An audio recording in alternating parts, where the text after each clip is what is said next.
guys, so I'm gonna get started here. I don't do versus videos, one product that against another, but on this product I had done a review on both the Redcat Gen8 chassis pack and the Injora Austar. They're both, this one's an Scx10, not an Scx10 but an Scx10. And this one, of course, is the Gen8 pack. Now, the reason I had done a video about 4 months ago, I actually had about 1,200 views on just that one video. People were that are looking in the market for an Scx10 or just a chassis kit, I would assume are the ones that were looking at that video. But I'm doing it again because I started a new channel and all that old stuff is all gone. But I was working on my Desert Safari truck, which the body's on this chassis, and so I thought I'd kind of do the review over again and also update the information on it. So I'm gonna pause here for a second, get each one individually, and then we'll talk about them. As I mentioned previously, let me back this up a little bit. As I mentioned previously, I bought this Scx10 for the Desert Safari truck, and I built that Desert Safari truck around a really good Scx10 chassis. And so when it came time to use that Scx10 chassis for my Ronda Rousey build, it left me without a chassis for the Desert Safari truck, but I did want it to have its own chassis. So I started looking for a cheaper alternative, just something to have on that truck so it would be its own chassis, and I wasn't doing body swapping. So I looked online and I found this. It was from Injora. And then the other maker or seller, I'm not sure which of the two make it, is Austar. Now, when I bought it, I knew I was buying a cheap chassis. So for those of you guys out there to go, oh, well, you get what you pay for. Yeah, I understand that. I did buy it because it was an inexpensive chassis. Now, I paid $149.99 for it, and that was through Amazon. There were a couple of places a little cheaper, but I am going to give you the rundown on pricing on this because I want you guys to be careful. There's the Injora and there's Austar. This chassis is identical to both of them. Okay, so please be careful because I don't want you to misspend money.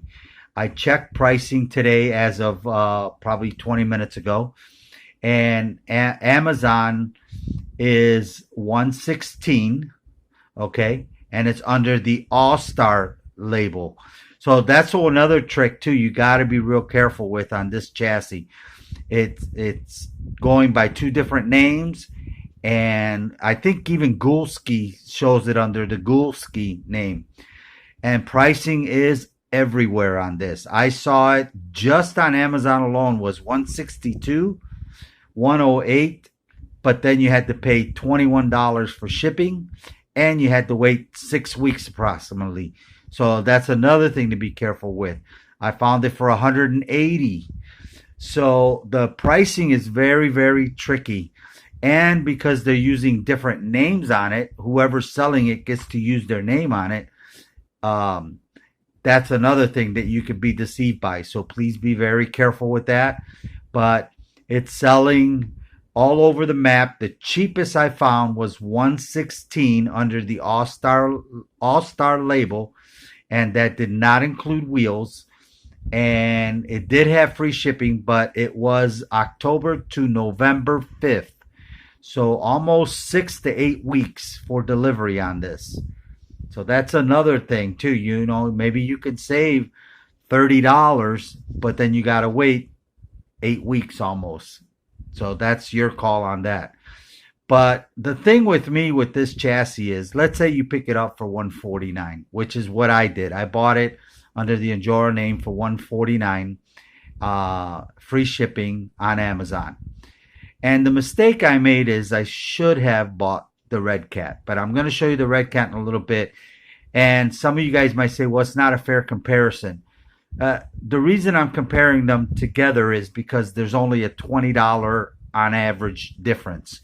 And so for $20, I feel that they're trying to play in the same ballpark, and they're not. I consider this a toy grade chassis. The shock towers are very even thinner than my coat hangers. The shocks were so cheap. I had to take the spring out, and I put internal spring in there to try to improve it.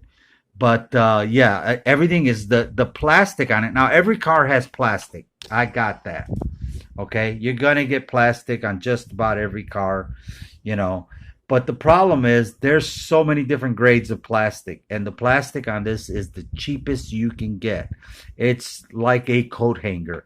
Now let me show you their bumper. Okay, this is how, and I mean, look, guys, I'm barely just trying to show you what you get. The drive shafts, the links, and I know it's a cheap chassis, but here's my point. Let's say you buy this $149, right? And you get all these cheap parts on it. And let me show you something too that really kind of irritated me. I mean, this side here is so loose on there. Really, really. This side's pretty good. I've been trying to figure out how I can go in there and fix that. And then on top of that is let me try to bring it in. This plastic on the axles is about the cheapest plastic I've seen. And now I haven't been in the hobby a long time, but I think it's in the category of the New Bright. I would categorize this in the New Bright. Man, even WL Toys and WPL looks like they're coming out with better stuff than this. So that's how cheap it is. And all I'm saying is this. If you can get this chassis to me, I would buy it all day long at $89.99 for just a cheap, you know, you want to get the kids involved. You want them to go out and beat something up. It's a toy grade. So, you know, at between $89, $99, I would say all day long, yes. But when they start pricing themselves, I mean, I'm seeing them 180, 162. So please be very careful out there. It's just not worth it. You know, what I'm saying to you guys is, I'm going to pull up the Redcat now. What I'm saying to you guys is this: for $20 more, wait till you see the difference. Okay, guys, so I'm back here. Now, you know, never mind the wheels, because I do have 2.2s on here. These are my old Axial Wraith 2.2 wheels that came on it originally. But let's take a look at the chassis on here. And this is 169. So here's what my point on it. It's got all metal gears, for one thing. The gears on everything is all metal. You have an adjustable chassis. Now that's great for the guys who are building their own bodies or trying different things and need adjustable chassis. Very simple to adjust this chassis. Another thing, look at the shock towers on this one. Look at the shock towers. They're very, very sturdy, heavy-duty shock towers. The frame rails, the C-channel frame rails, it's so stealthy. I mean, really, guys, this chassis is really heavy-duty. And look at the axles. I mean, the axles are way better, too.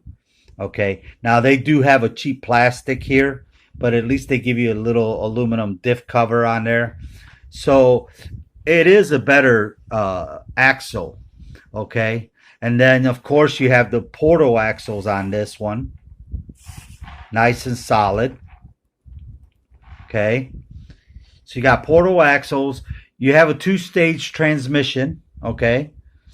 Then the design, too, is you got your motor up in the front with your tranny, and then your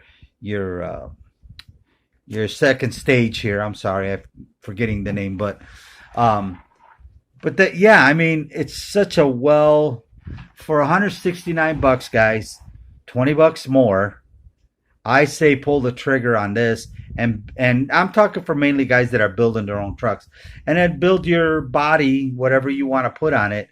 And again, you can even adjust the chassis on it. The shocks are much better.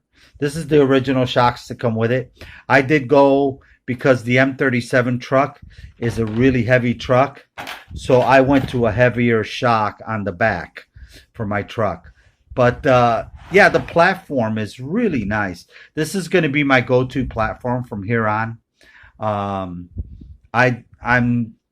not a real big fan of Axial. I do love the Axial platform, but I've never really liked the fact that Axial puts really cheap parts in their cars and then charges you a lot of money for them. So this is kind of the way I do my trucks now when I'm doing a build. I just buy the Redcat chassis. I'm actually getting ready to buy one on Wednesday for another build that I'm doing. But there is a pretty superior difference. I would not consider this at all, the Gen 8. Well, and you know, there's probably couple million of you guys out there that have the Gen 8s. And you know how well the Gen 8's been received in the market.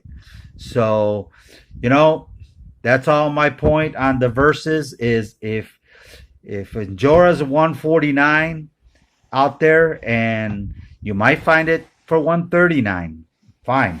That's great. You find it cheaper. But my point is for a few bucks more, 20 bucks more, you're going to get a much better chassis, much better platform already with